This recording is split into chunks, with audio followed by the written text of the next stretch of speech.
2020 ലോകകപ്പിൽ വെസ്റ്റ് ഇൻഡീസിനെതിരെ അഫ്ഗാനിസ്ഥാൻ പതറുന്നുവെന്ന വാർത്ത വരുന്നു. 219 റൺസ് വിജയലക്ഷ്യം പിന്തുടർന്ന അഫ്ഗാൻ 5 വിക്കറ്റിന് 75 റൺസ് എന്ന നിലയിലാണ് ഇപ്പോൾ. സ്പോർട്സ് ഡെസ്കിൽ നിന്ന് കൂടുതൽ വിശദാംശങ്ങളുമായി അനിൽ വാസുദേവ് അപ്ഡേറ്റ് ചെയ്യുന്നു. ഗുഡ് മോർണിംഗ് അനിൽ വാസുദേവ്, പറയൂ. Good morning S K N. അഫ്ഗാനിസ്ഥാനും വെസ്റ്റ് ഇൻഡീസും സൂപ്പർ എയ്റ്റിലേക്ക് മുന്നേറി കഴിഞ്ഞു. ഈ ഗ്രൂപ്പിൽ മുന്നിലെത്തുന്നത് ആരായിരിക്കും, ഗ്രൂപ്പ് ചാമ്പ്യന്മാർ ആരായിരിക്കും എന്നത് നിർണ്ണയിക്കുന്ന ഒരു മത്സരം മാത്രമാണ് ഇത് നടക്കുന്നത്. പക്ഷേ ഒരു ഗംഭീര മത്സരം തന്നെയാണ് ഇപ്പോൾ കിട്ടിക്കൊണ്ടിരിക്കുന്നത്. വെസ്റ്റ് ഇൻഡീസ് ഈ ലോകകപ്പിലെ തന്നെ ഏറ്റവും മികച്ച സ്കോറുകളിലൊന്നായ 218 റൺസാണ് നേടിയിരിക്കുന്നത്. 5 വിക്കറ്റ് നഷ്ടത്തിലാണ് വെസ്റ്റ് ഇൻഡീസ് ഈ കൂറ്റൻ സ്കോറിലേക്ക് എത്തിയത്. അവരെ ഇതിനെ സഹായിച്ചത് അവരുടെ വെടിക്കെട്ട് ബാറ്റർ നിക്കോളാസ് പുരാനാണ്. അദ്ദേഹം 98 റൺസാണ് എടുത്തത്. അവസാന നിമിഷം റൺഔട്ട് ആയിരുന്നില്ലെങ്കിൽ ഒരുപക്ഷെ ലോകകപ്പിലെ ഒരു സെഞ്ചുറി കൂടി കാണാനുള്ള അവസരം കൂടി ഉണ്ടാവുമായിരുന്നു. മികച്ച ബാറ്റിംഗ് വെടിക്കെട്ട് പ്രകടനം തന്നെയാണ് നിക്കോളാസ് പുരാൻ്റെ ഭാഗത്തു ഉണ്ടായിരുന്നത്. 43 റൺസുമായി ജോൺസൺ ചാൾസും ഒരു മികച്ച പിന്തുണ നൽകി നിക്കോളാസ് പുരാന. അങ്ങനെ ഒരു വെടിക്കെട്ട് കൂറ്റൻ സ്കോർ തന്നെയാണ് അഫ്ഗാനിസ്ഥാന് മുന്നിൽ വെച്ചത്. ഈ ടൂർണമെൻറ്റിൽ ഇത് ആദ്യമായിട്ടാണ് ഒരു ടീമിനെ 100 റൺസ് കടക്കാൻ അഫ്ഗാനിസ്ഥാൻ വിട്ട് കൊടുക്കുന്നത്. കഴിഞ്ഞ 3 മത്സരത്തിലും എതിരാളികളെ 100 റൺസിന് താഴെയാണ് അഫ്ഗാനിസ്ഥാൻ്റെ സ്പിന്നിര എറിഞ്ഞിട്ടത്. പക്ഷേ ഇത്തവണ അത് നടന്നില്ല. അതും 200-ന് മുകളിലേക്ക് സ്കോർ പോവുകയും ചെയ്തു. ഇപ്പോൾ മറുപടി ബാറ്റിങ്ങിന് ഇറങ്ങിയ അഫ്ഗാനിസ്ഥാൻ പതറുന്ന കാഴ്ചയാണ് കാണുന്നത്. അവർക്ക് 5 വിക്കറ്റ് നഷ്ടമായി. ഒബോയ്ഡ് മക്കോയാണ് 3 വിക്കറ്റുമായി ഇപ്പോൾ അഫ്ഗാനിസ്ഥാനെ എറിഞ്ഞിട്ട് കൊണ്ടിരിക്കുന്നത്.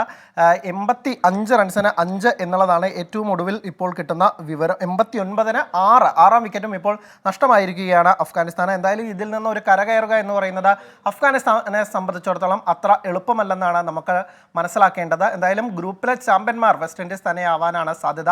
2 തവണ ലോകകപ്പ് നേടിയ വെസ്റ്റ് ഇൻഡീസ് സമീപകാലത്ത് മോശം പ്രകടനത്തിലൂടെയായിരുന്നു പോയിട്ടുണ്ടായിരുന്നത്. പക്ഷേ അതൊക്കെ മറക്കുന്ന തരത്തിലാണ് ഉഗ്രൻ പ്രകടനം തന്നെയാണ് വെസ്റ്റ് ഇൻഡീസിന്റെ ഭാഗത്ത് നിന്ന് ഇപ്പോൾ ഉണ്ടായിക്കൊണ്ടിരിക്കുന്നത്. അൽവാസ്, മറ്റൊരു കാര്യം, ഈ നമ്മുടെ ക്രിക്കറ്റ് ടീമിന്റെ പരിശീലനമായിട്ട് ഗൗതം ഗംഭീർ എത്തും എന്ന രീതിയിൽ ചില വാർത്തകൾ വരുന്നു. അതിന്റെ കൺഫർമേഷൻ ഉണ്ടോ?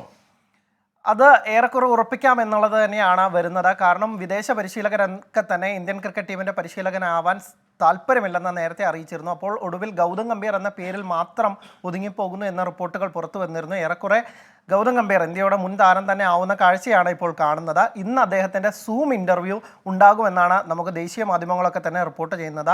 അതിനുശേഷം അന്തിമ ഒരു പ്രഖ്യാപനവും ഉണ്ടാവും എന്ന് തന്നെ അറിയുന്നു. കഴിഞ്ഞ ദിവസം ഇത് സംബന്ധിച്ച ചില വാർത്തകളൊക്കെ പുറത്തു വന്നിരുന്നു. ഗൗതം ഗംഭീർ ചില ടേംസ് ആൻഡ് കണ്ടീഷൻസ് ഒക്കെ തന്നെ BCCIക്ക് മുന്നിൽ വെച്ചിരുന്നു. താൻ പറയുന്ന ആളുകളായിരിക്കണം തൻ്റെ സഹപരിശീലകർ, ഇല്ലെങ്കിൽ ടീമിൻ്റെ ഫുൾ ഉത്തരവാദിത്വം താൻ പറയുന്നത് എന്താണോ അത് മാനേജ്മെൻറ്റ് അനുസരിക്കണമെന്ന ചില നിബന്ധനകളൊക്കെ തന്നെ ടീമിന് മുന്നിൽ വെച്ചിരുന്നു.